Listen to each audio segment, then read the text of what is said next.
नमस्ते बच्चों। देखिए अभी हमने आपको दिखाया था मानव शरीर में अस्थि संस्थान की क्या उपयोगिता है। तो हमने आपको हेडिंग डलवाई थी। पहली निश्चित आकार, दूसरी कोमल आंतरिक अंगों की सुरक्षा, शरीर को मजबूती प्रदान करना, पेशियों को जोड़ना और गतिशीलता। अब आप इसी के नीचे डालिए अस्थि संस्थान के भार। अस्थि संस्थान के भार डाल लीजिए और इसके बारे में हमने आपको मैटर पहले भी लिखवाया था आपको। तो देखिए अस्थि संस्थान को दो भागों में बांटते हैं। अस्थि संस्थान को दो भागों में बांटते हैं। पहले लिखिए अक्षीय कंकाल,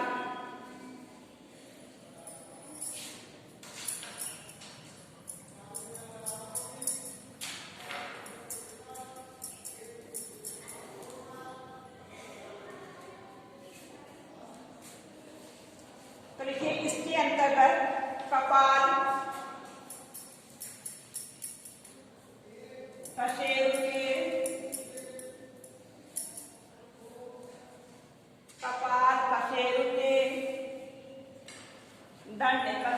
दंड पूरा, पसलियां,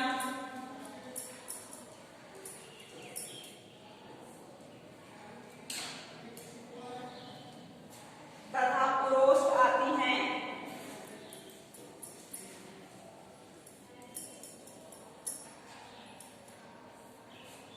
तथा पुरोष्ठ आती हैं।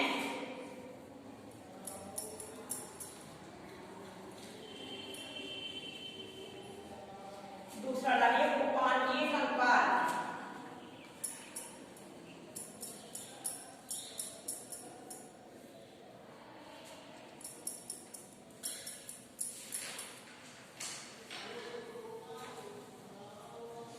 इसमें लिखिए इसके अंतर्गत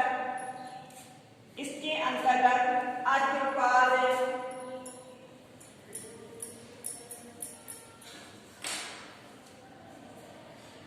पक्षपात की हड्डियां,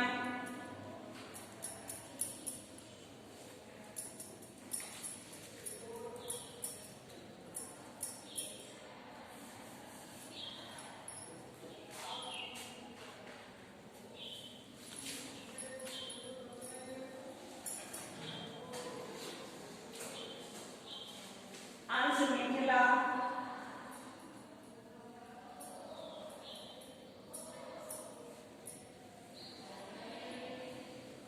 तथा श्रोणि मेखला आती हैं।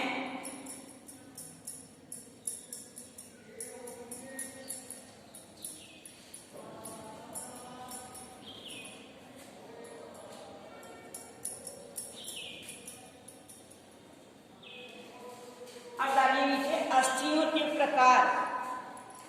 हेड डाल लीजिए अस्थियों के प्रकार, बीच में डालिए लिखिए शरीर में उपयोग के अनुसार, शरीर में उपयोग के अनुसार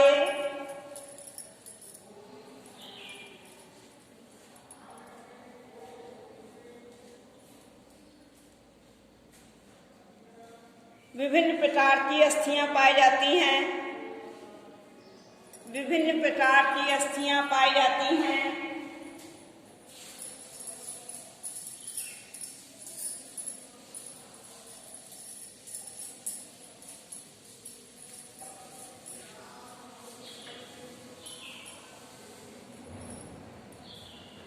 पहली है डालिए लंबी अस्थियां,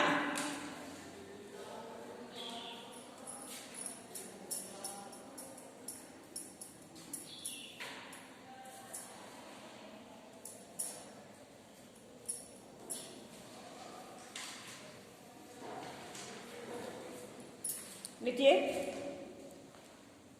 ये बाहों और टांडों में पाई जाती हैं, अर्थात हाथ और पैर में।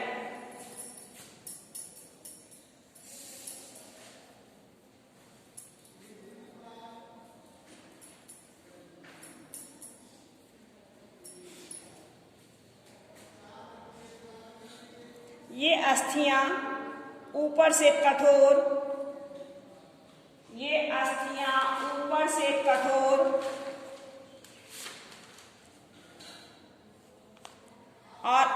से खोखली होती हैं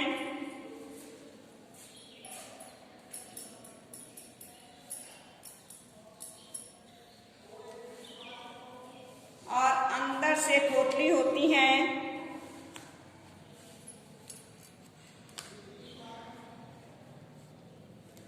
इसे मज्जा दुहा कहते हैं।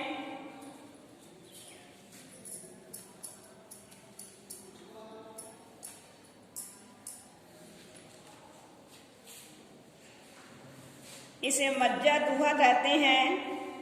इसमें अस्थि मज्जा भरा होता है।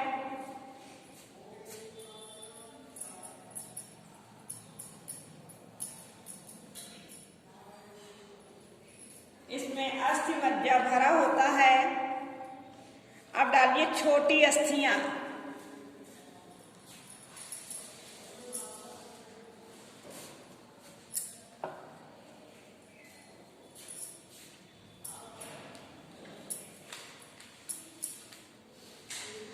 छोटी अस्थियां देखिए, ये पतली, छोटी और ठोठली होती हैं।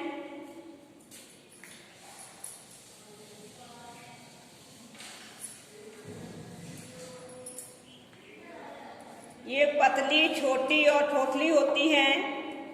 जैसे हाथ पैर की उंगलियों की अस्थियां,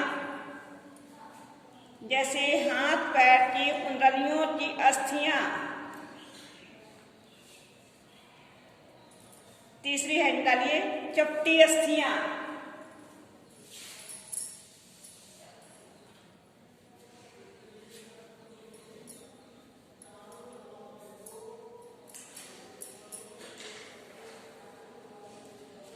चपटी अस्थियां देखिए, चपटी अस्थियां, चपटी अस्थियां खोपड़ी, चेहरे आदि में पाई जाती हैं।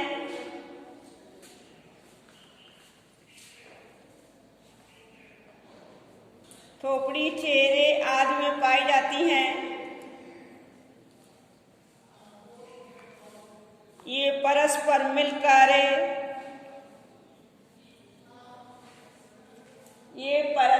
मिलकर कोमल अंडों की सुरक्षा करती हैं।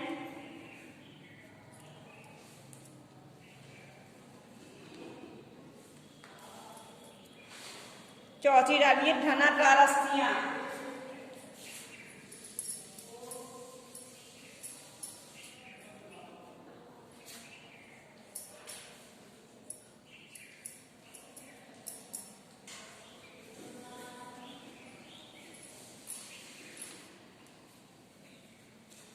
ये अस्थियां अधिक गतिशीलता के कारण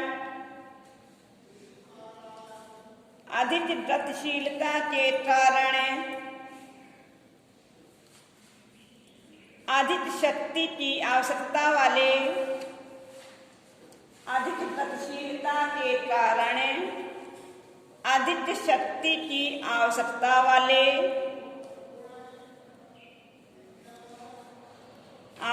वाले भागों में पाई जाती हैं।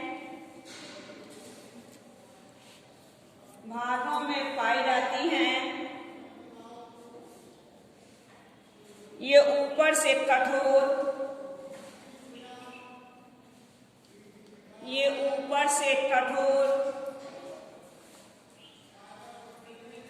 और अंदर से खोखली होती हैं।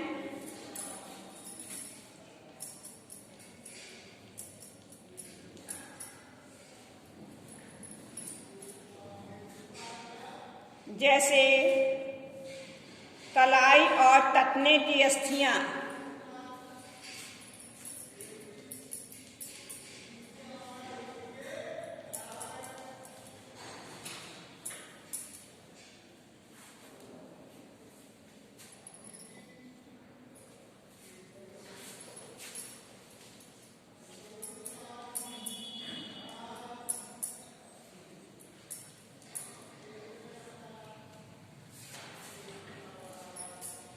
अब लिखिए नीचे पांचवी, विषम आकृति की अस्थियां।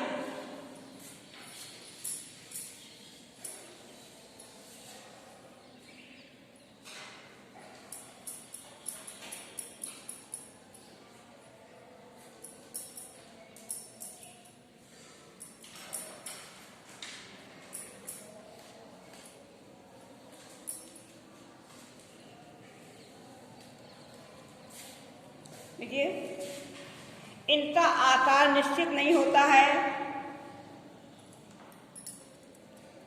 इनका आकार निश्चित नहीं होता है।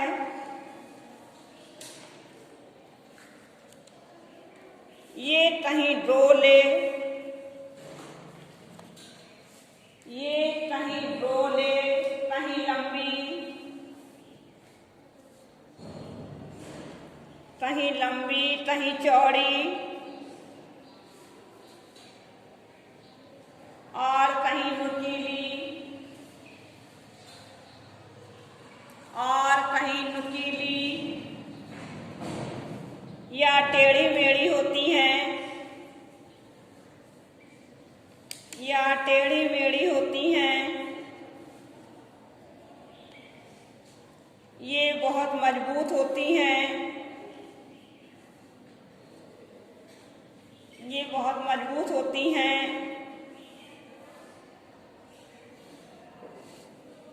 जैसे रीढ़ की कशेरुकाएं, जैसे रीढ़ की कशेरुकाएं, कनपटी, कनपटी जबड़े और तालू की अस्थियां, और तालू की अस्थियां। ये लेसन कंप्लीट हो जाए। आज आप नया लेसन डालें, पाठ 14 ले डालिए आज की।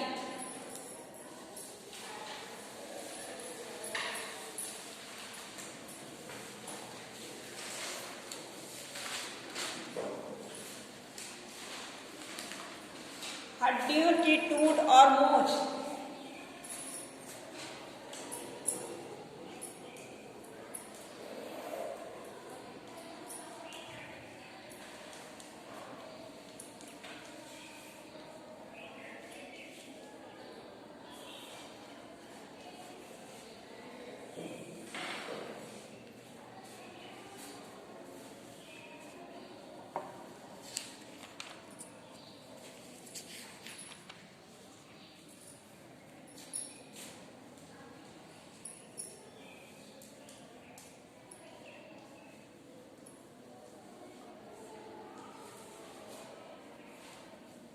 Very short answer.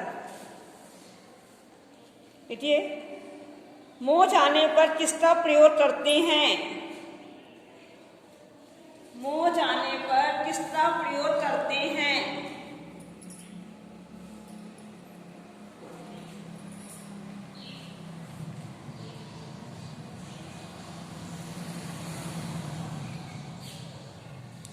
आंसर है आयोडेक्स।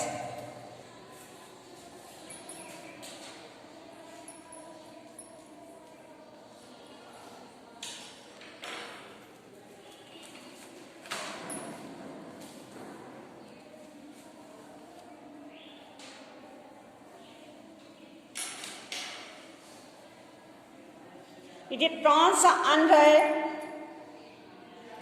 कौन सा अंग है जिसमें हड्डी टूटने पर,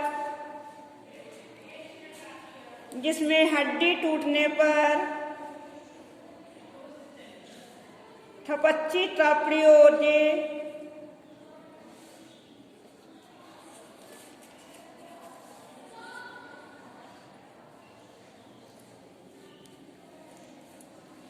हड्डी टूटने पर थपच्ची नहीं बांधी जाती है या थपच्ची का प्रयोग नहीं किया जाता है?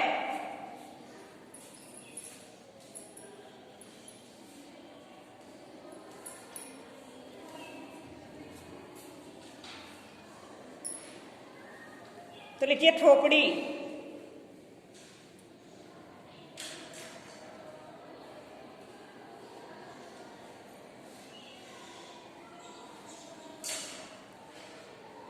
दूसरा प्रश्न के कौन सी वस्तु का प्रयोग, कौन सी वस्तु का प्रयोग अस्थिभंज में, कौन सी वस्तु का प्रयोग अस्थिभंज में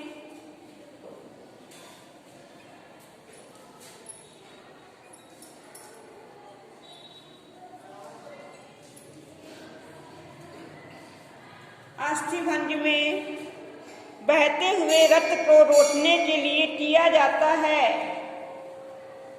बहते हुए रक्त को रोकने के लिए किया जाता है।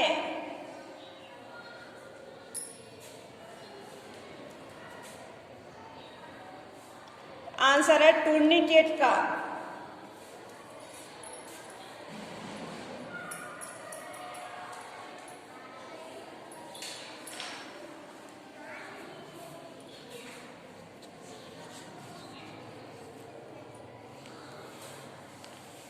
दूसरा प्रश्न लीजिए, हड्डियों की टूट से आप क्या समझती हैं?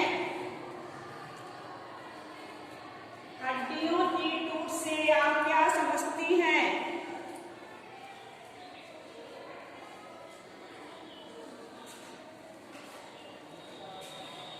आंसर लीजिए, जब किसी बाहरी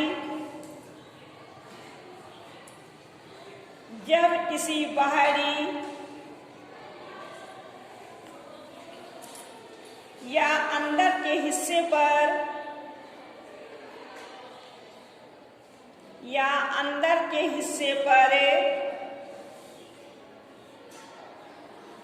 चोट लगने के कारण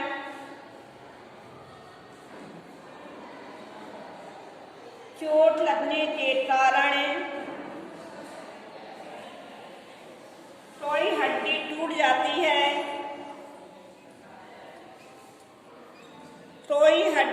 जाती है,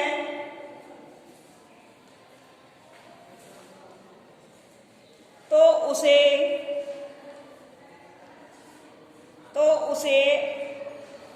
हड्डी का टूटना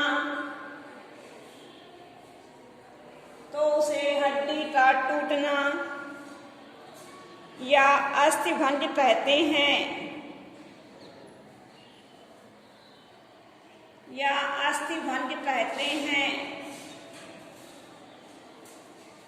दूसरा प्रश्न लीजिए, अस्थिभंज में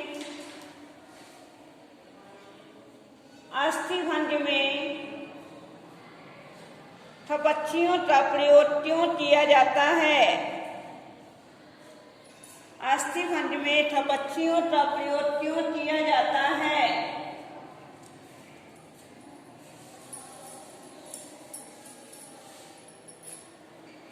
आंसर लीजिए, जहां की हड्डी टूटी है,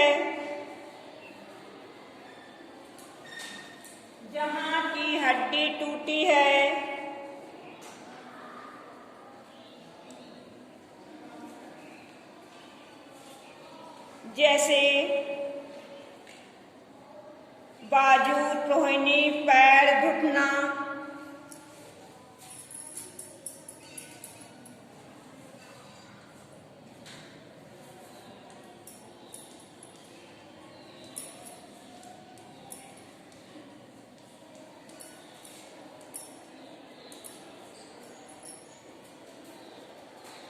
आदि घायल अंग को सहारा देने के लिए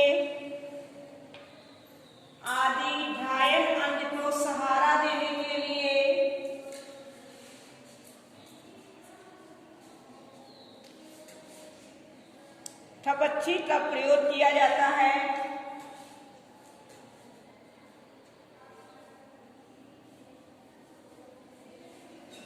इससे टूटी हुई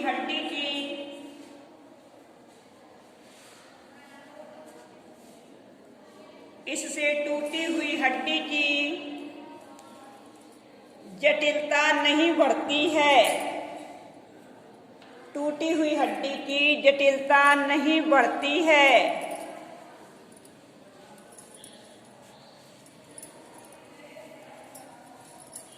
चलो हम आपको आगे लिखाएंगे, इसी के आगे।